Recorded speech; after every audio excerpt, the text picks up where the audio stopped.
Maybe I should unmute myself if I'm going to do an intro. How we doing, everybody?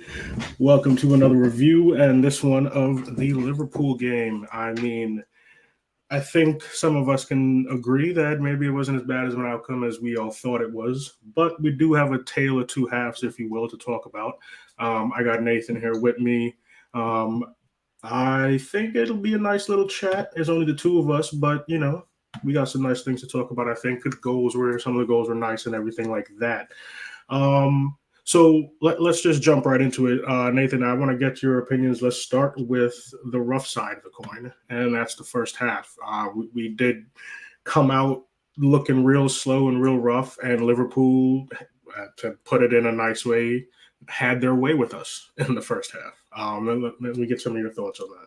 Yeah, we were lucky that we didn't concede more in that first half, that's for sure. We really came out of the blocks really slow, didn't really seem up to the game. And then, to go into the latter stages of the game just 1-0 down, it was quite a blessing, really. So, it was interesting to see how that Liverpool were really up for it. And just like I predicted the other night, the players just didn't seem up for it at all, which is a real shame because, we drill into these people that these games are really important to us as United fans. So to come out that way in the first half is really disappointing. So lucky in the end. Yeah, I definitely think lucky in the end. Good to see you, Julio, and anybody who's watching. Get in the comments. We'd like to see what you guys have and hear what you guys got to say as well.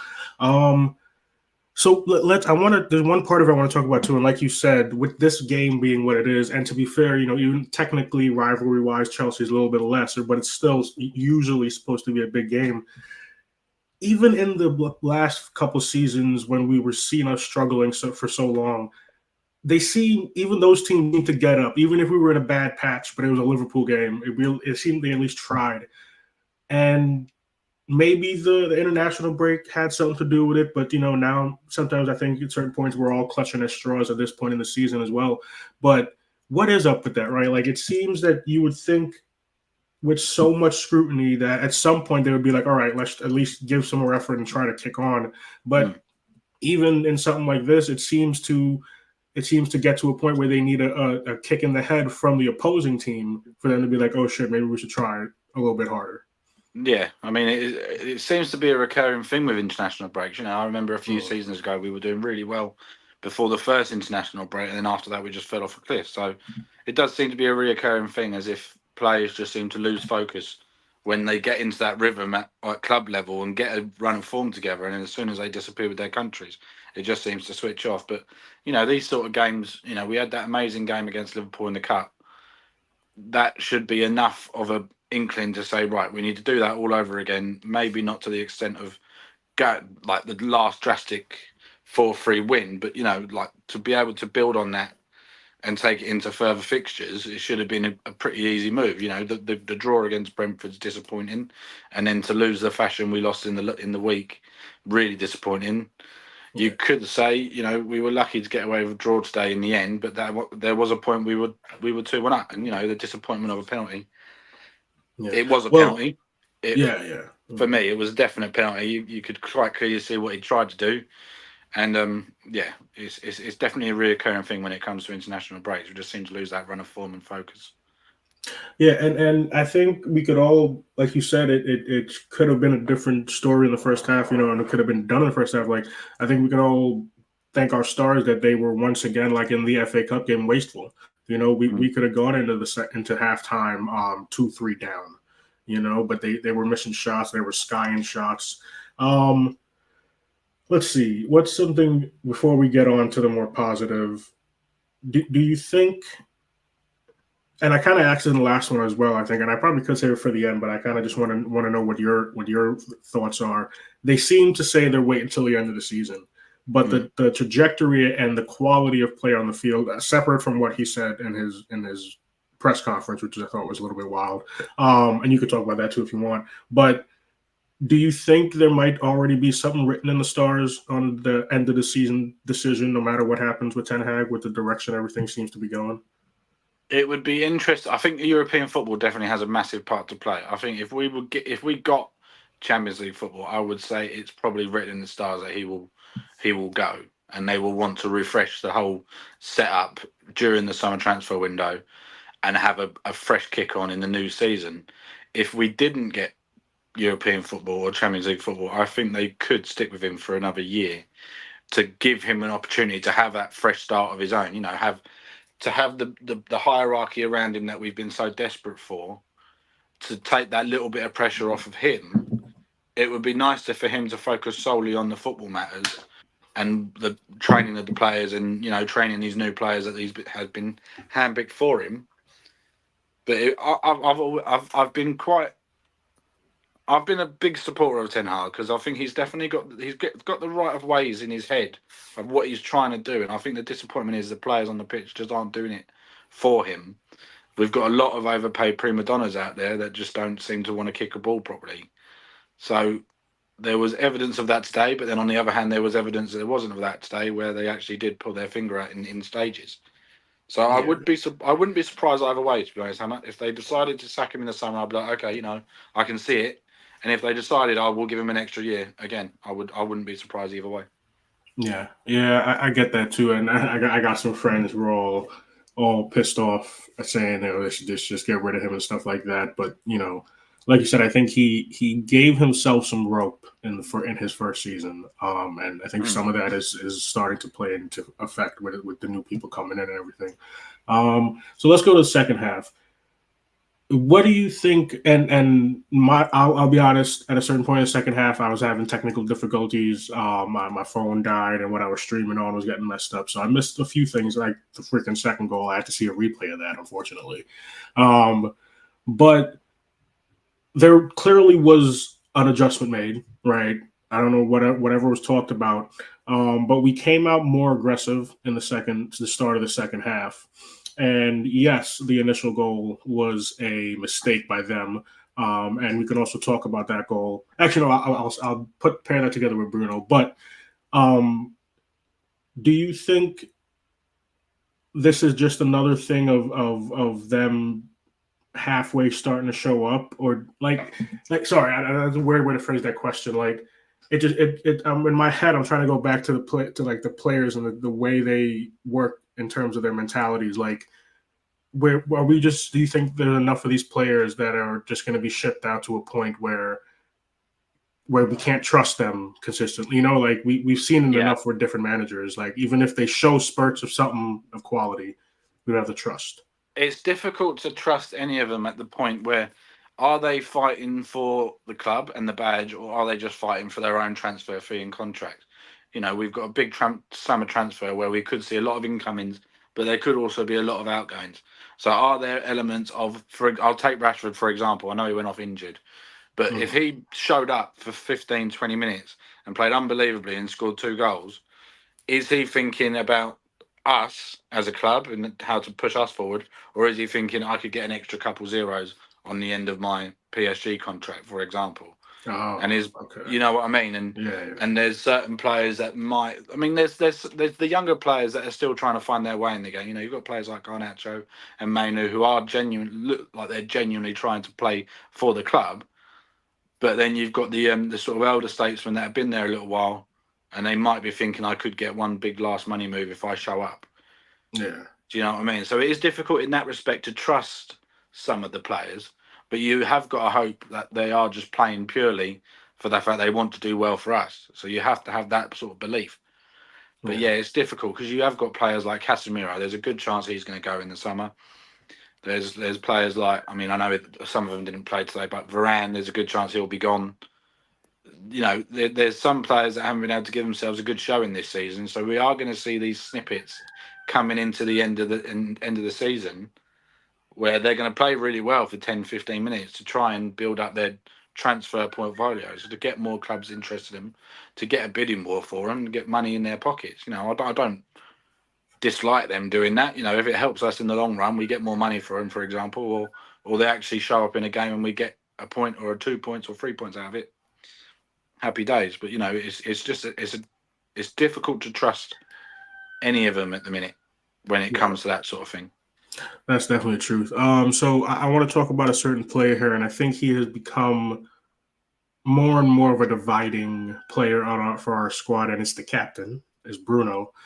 He did score that goal off the mistake of them today, but I also saw for a lot of the game, and including some parts of the second half, even though he did improve later on in the game, of him not showing up. I think some of it was in our group chat as well. Some of it I saw on Twitter. What is your opinion on Bruno? And as a sidebar, is it as well? Because we saw, I think it affected Maguire in a couple of his seasons as well. Do you think he's also having an effect having that armband around his arm in terms of his consistency and his quality? It's there's probably definitely an element to that, but I said in the preview the other night, I'm just really bored of the petulance and the childish of just every time you don't get a decision your way, throwing your arms up in the air. You just have to be a Manchester United captain and just stand up and say whatever, get on with it. You know, he scored a goal, but you know that wasn't a goal that he created. That was a genuine mistake by Liverpool's defence and goalkeeper not communicating. It's good that we capitalised on that because that brought us back into the game, and Liverpool pretty much capitulated for that sort of 10, 15 minutes where we got back into it.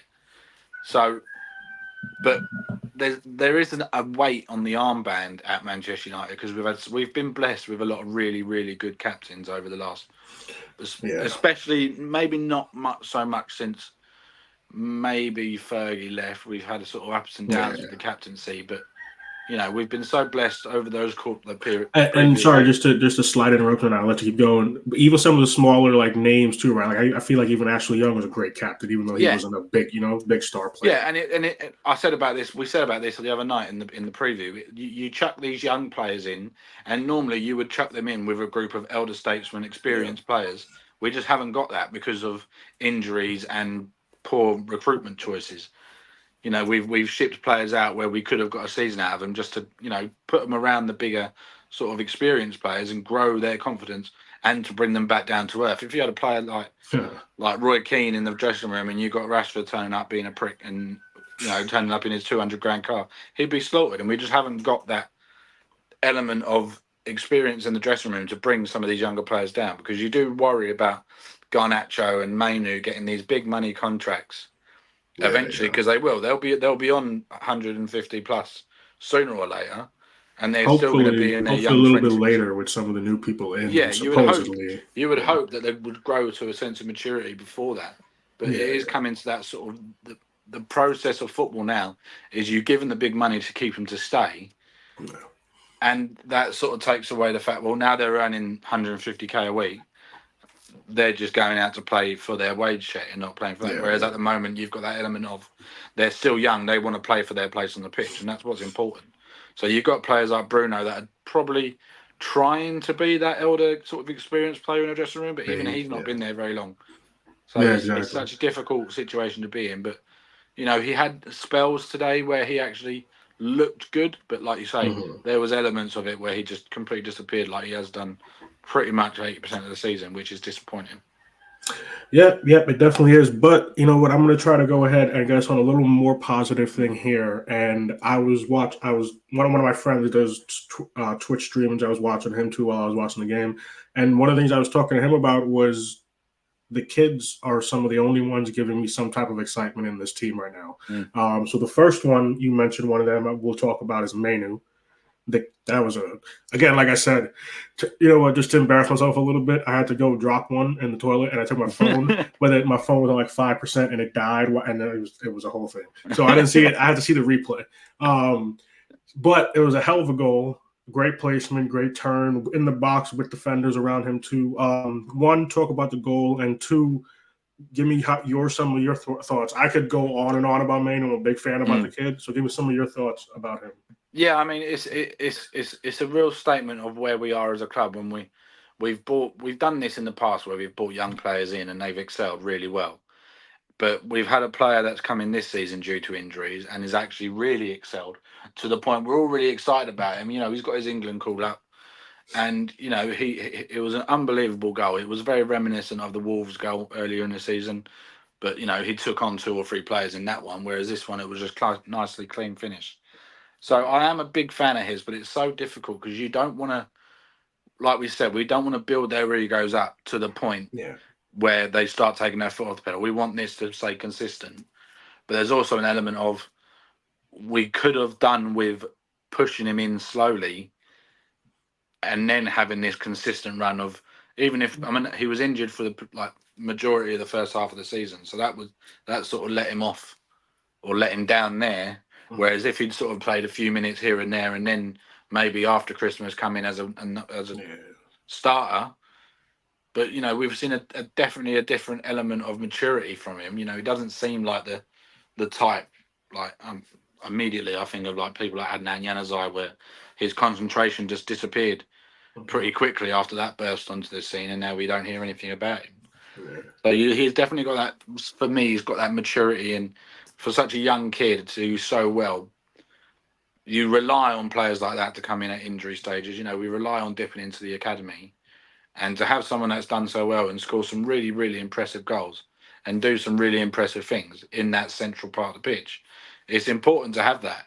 And it is really a statement to have that sort of player come through from out of nowhere, where he had a few really good games in the pre-season and then got that nasty injury that put him out for a while, and then to be chucked straight in at the deep end and pretty much tread water pretty nicely. Yeah, and I'll admit I saw him in one of those preseason games. I was at they played Arsenal in New Jersey. I was able to go there at MetLife, and I'll be honest, I was in one of the end zone seats, and the kid was he was smooth on the pitch. He was pinging passes, and I was sitting not even just me, a bunch of people, Arsenal and Manchester United fans were like, who the fuck is that? What is going? All right, I'm gonna try to do this roller coaster style. So the other two kids that do give me some excitement, but I think one of them did okay today. The other one struggled a little bit. Højlund and Garnacho.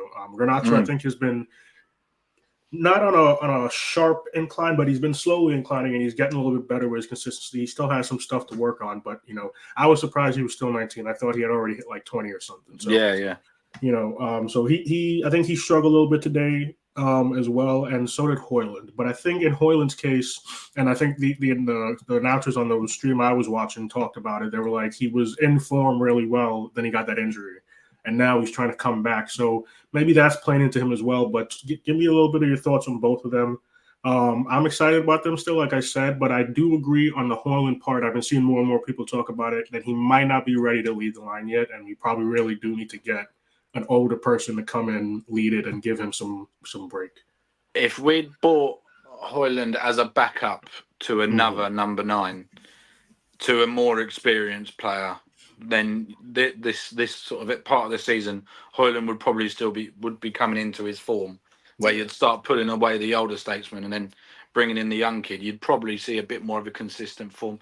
There is an element of, obviously, with Højlund, he doesn't get the service like he has done.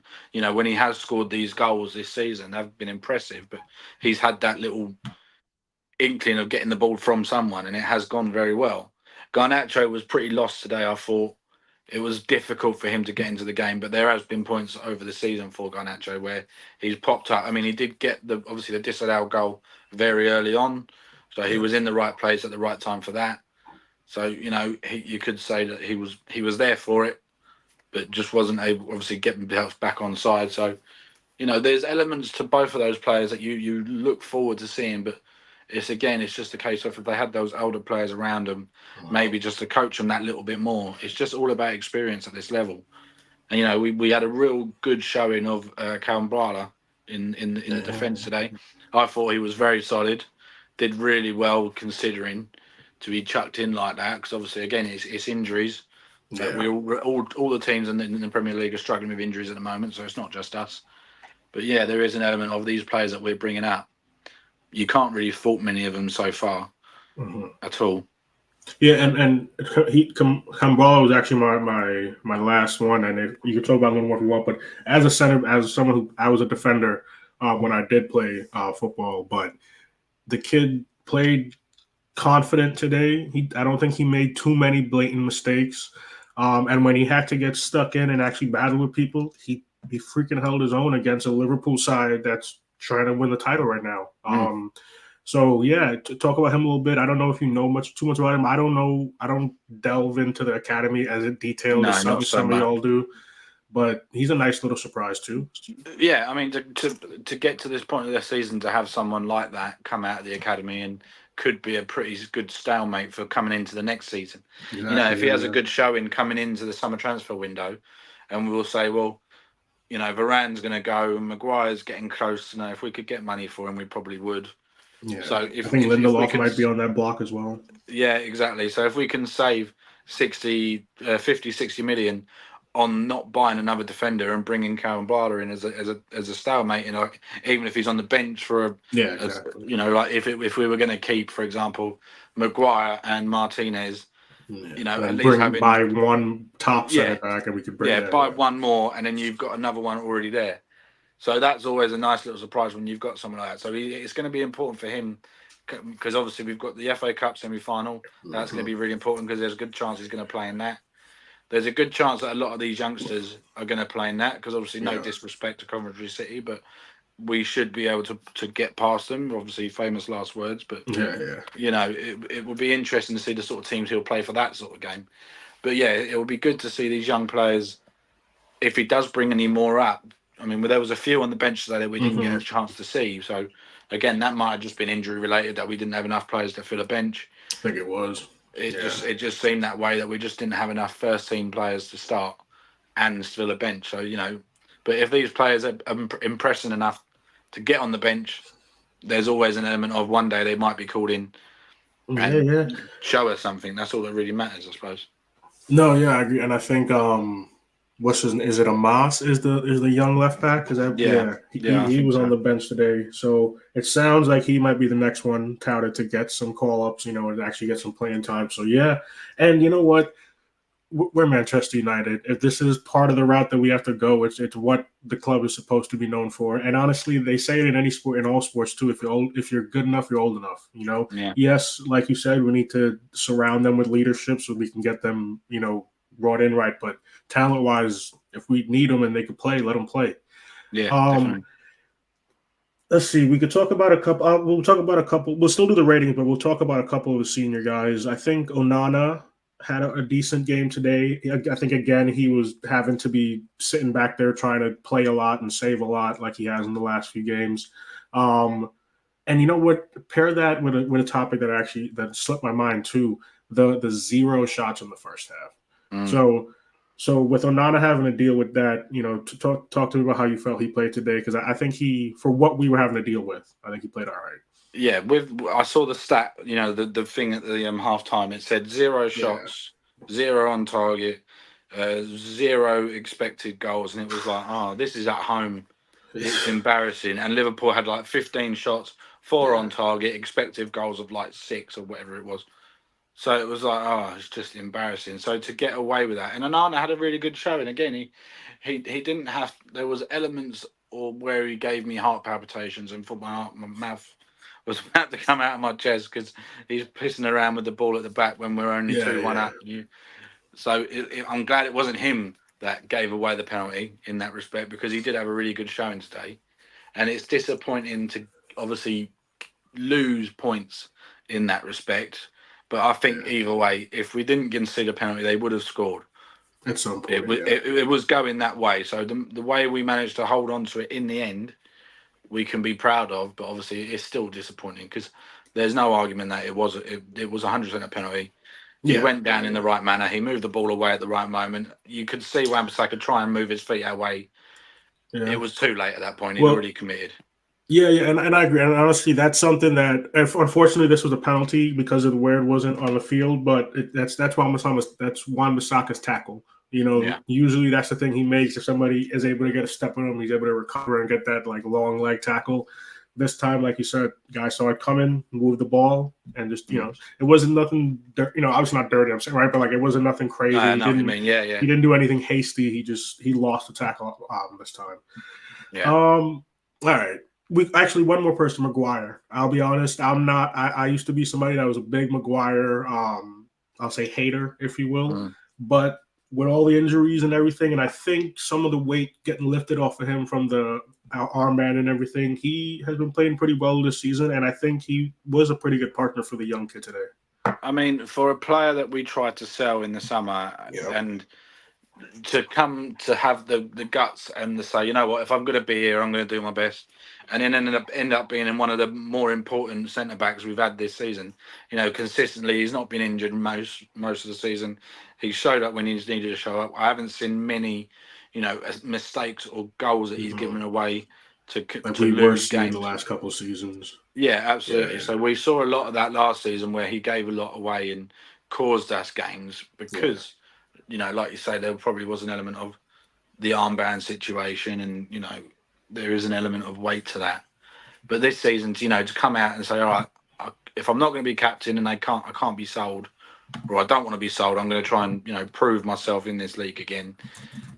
Again, it could be a case of he's doing it for his own gain, but at the point, I don't really care.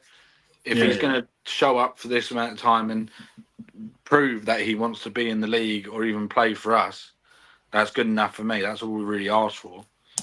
So, I'm not disappointed by the way he played today. I'm not disappointed by how he's been all season. He had a good showing again. And, like you say, it was good to have that partnership at the back with them two. It seemed to bounce off pretty well. They seemed to work each other really well. And, it's still the disappointment of, having players either side out of position. If you had Shaw or someone like that back, we probably could have had a much more tighter defence. We took a lot of shots today, and fortunately we were able to deal with quite a lot of them. Yeah. I'm talking. Listen, all right. I'm already dealing with the pain that our second best player had to have to opt out for surgery, and he's done for the season. Okay, so stop talking shit to me. So yeah, man, I think we're getting close to 30 and stuff like that. Oh yes, thank you. See, talking all that shit. You got 2 Knicks fans on there. See what happened, Trevor? See, you didn't know that was coming.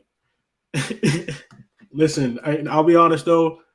If somebody can step up, doesn't have to be consistent. But if somebody can step, sorry to all the United people listening. If somebody can, this is a Knicks thing, real quick. If somebody can step up, I'm at least still expecting us to have a nice little run in the playoffs. I want us to get to the Eastern Conference Finals at least, but I don't think that's happening with Randall being out. Consistency is key. That's all we ask for in anything.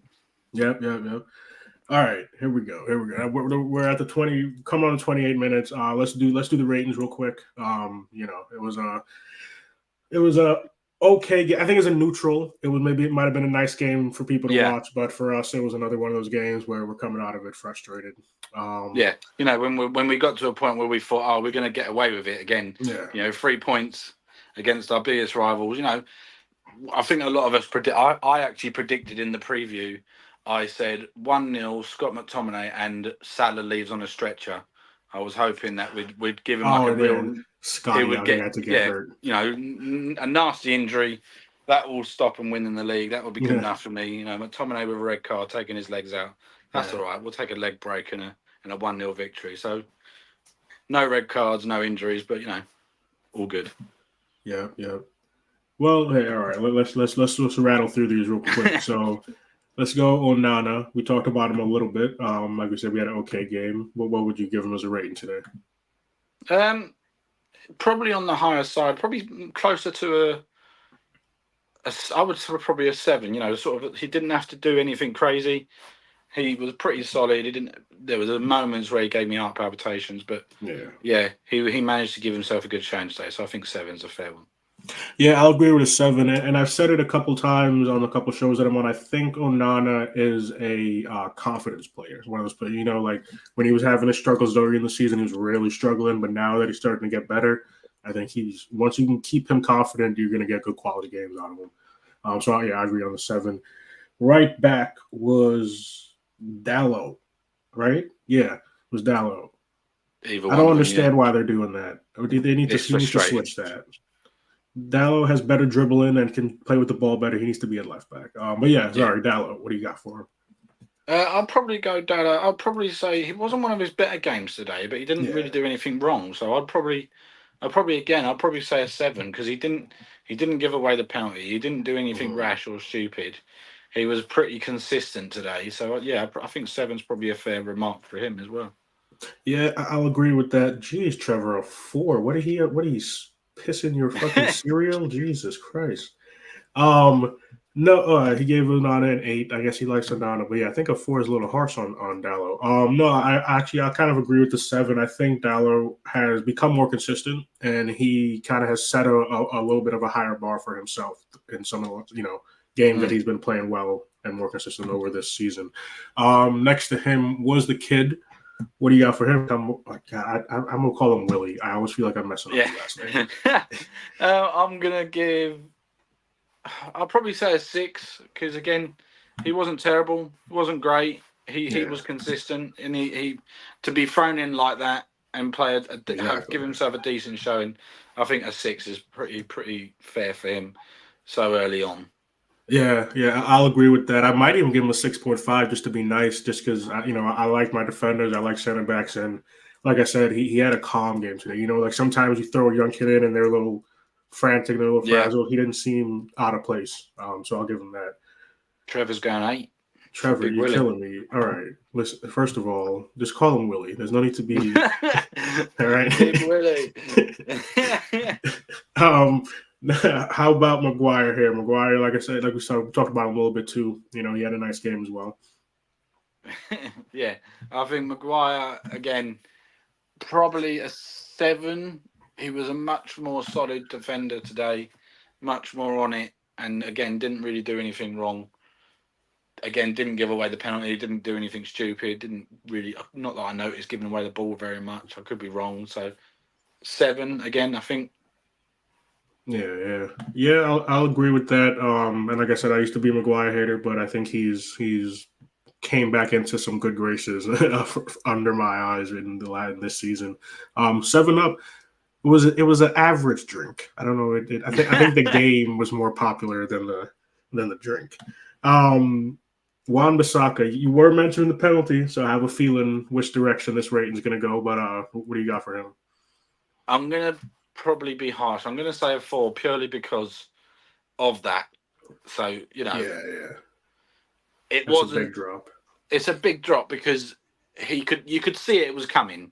So as a experienced Premier League defender, you knew that he was going to do that. You knew as soon as you go to the ground, he's going to move that ball away.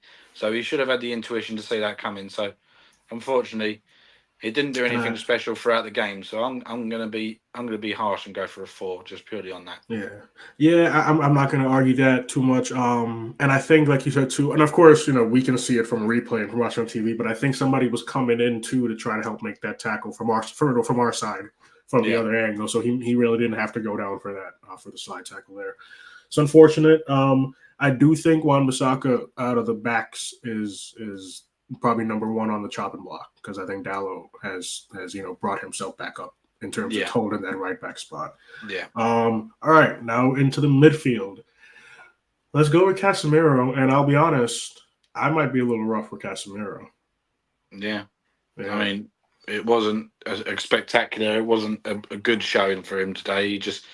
It seemed a lot. He's putting challenges in when it mattered, and it wasn't really a extra special for me today for him. So I'd probably say a 6, if that. Trevor, I think he has some. I think he got some. Trevor's really angry today. Yeah. You want me to sit? Never mind. I'm a host now. I can't make that joke right now. Yeah. I'll shut in your Cocoa Pops. And you can't tell the difference.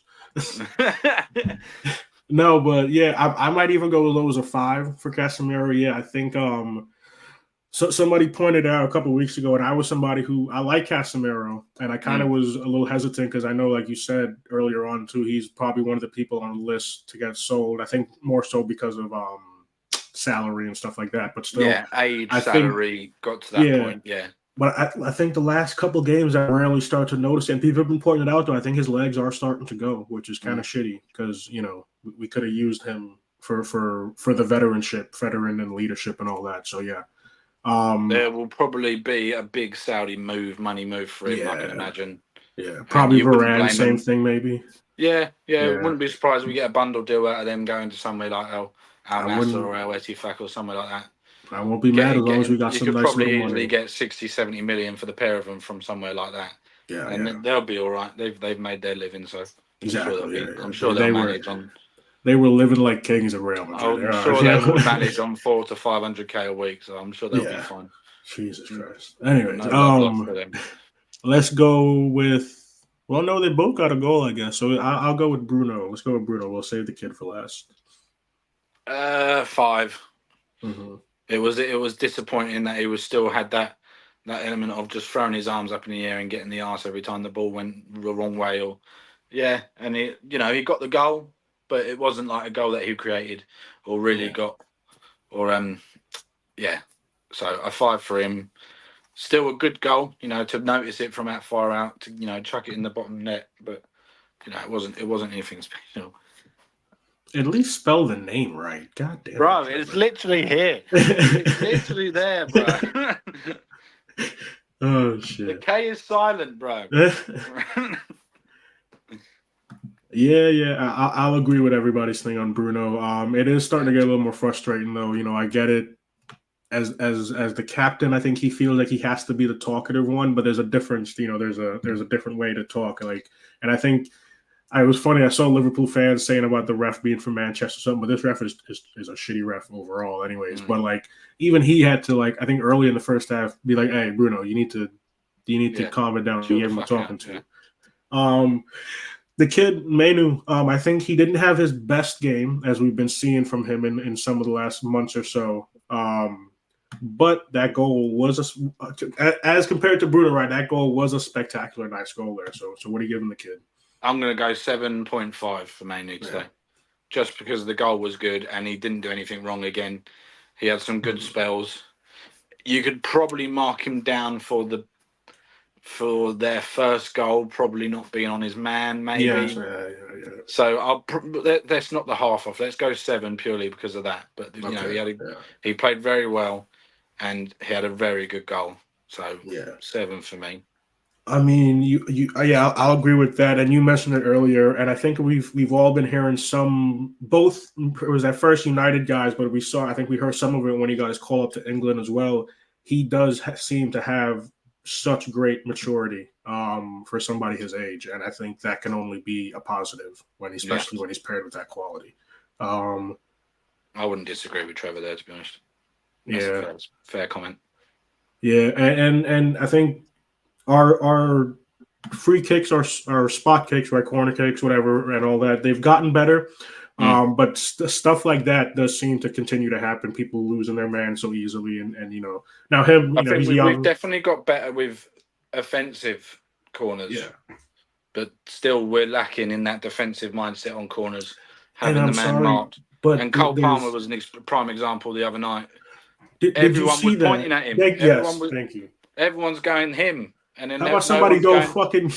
Yeah, no one's going, I'll go get him. They're just going, what about him? And it's like, okay, and he scores. So Yeah. One of them. I don't get it. All right, let's jump to the attack, and then we could close out this little. Well, damn, my mind went to bitch fest, but I don't want to call either one of us a bitch, so we're not gonna. Let's go with Garnacho. I mean, it wasn't his best game today. Pretty lost for moments. You thought he was going to get into the game with that early offside goal, but even after that, just sort of disappeared. So I'm probably going to go for a 4.5 because it just wasn't his best showing today. Very disappointing, really. He has his good times and bad times. He's had these games where he absolutely shines and does really well. Maybe against the lesser teams, he seems to thrive a little bit more. Trevor's got a good point. Garnacho lively, but needs to bulk up. That could be give himself a bit of strength in that attacking mindset. I've made these arguments for years especially when we call them young kids, but also with the amount of goddamn muscle injuries we have, I don't trust our training department to do it right. They're just gonna bulk them up and they're gonna just start tearing a bunch of injuries. So I do agree. Point. Mano could use a little bit of size on him too, and it will really help especially with his game. Let's go Højlund next. And we talked about him too, and I think part of his is like you said, not getting service, unfortunately. Yeah. I mean, a 4 purely because to get the service you might have to get yourself into positions, but against Liverpool it's very difficult. to get yourself in those positions when you're playing on the back foot anyway. So I'd say a 4 because didn't really see much of him in the game at all. Yeah. And when you did, there was a couple nice sort of moments where he got the balls forward, but he'll get there eventually. But like we said before, if you had that experienced striker up there with him to really, because I think that's what we were probably hoping Rashford was going to be, to create that sort of partnership with them two. Yeah, that hasn't really happened because I just don't think Rashford gives a shit at the minute. Yeah, I agree. And I will say, I just want to say, imagine we still had a freaking Cavani or a Zlatan to mentor Hoyland. Jesus Christ, Yeah, it would be unbelievable. It would just be exactly what we would have needed at that time, and even just splashing out for one in the summer could be massive. Yeah. And then so who the last one is, and then real quick, I forgot to mention on Garnacho. I do want to give him a little bit of reprieve. I think the kid he's playing a lot, and I think he might be getting a little bit of rundown coming to the end of the season here. So I'll give him a little bit of reprieve for that. And then last one, like you said, Rashford. I'm not even gonna preempt it. I'll let you go. Yeah, I'm gonna give him a 2. Oof. I'm getting pretty sick of him at the moment, to be honest. I did do a bit of a rant on him the other night about he's got his big money contract and he's just completely fallen off the face of the earth. You can't be a Manchester United player and not turn up for games like this. Yeah, it's so important. I think if Stu was on as well, he would be absolutely ripping him an arsehole because he has just not given himself a real good showing at all recently. So for me, a 2 is probably too nice for Rashford. Say, and I don't know how he went off with an injury. Yeah, or an injury. He sat down on the floor and was I will admit he was asking to come off. So I don't know if he felt something. He was sort of demanding to come off. Well, yes. He was sort of just shouting at the bench saying, "You need to take me off," as if it's his choice to come off or not. So, so I'm going to give him a 2, and that's probably being generous for me. Yeah, man, I'm not going to argue too much with that. And I think, unfortunately for him, and I'll be honest, it frustrates me with certain players. I'm not a fan of players. I mean, I guess I can't say allowing because they're grown ass people, but your family shouldn't be talking as much as they should. And his brother went and made that post on his story, and Rashford hasn't shown up at all or barely in the last few games. And then even Garnacho's little brother talks a lot on Twitter, stuff like that. Like, I think y'all should have athletes should have a little more check on their family when it comes to social media posts and stuff like that. And in a world that we're in at the moment, everything gets blown up. So as soon as a member of the family says something on Twitter or X or Facebook or Instagram, it blows up.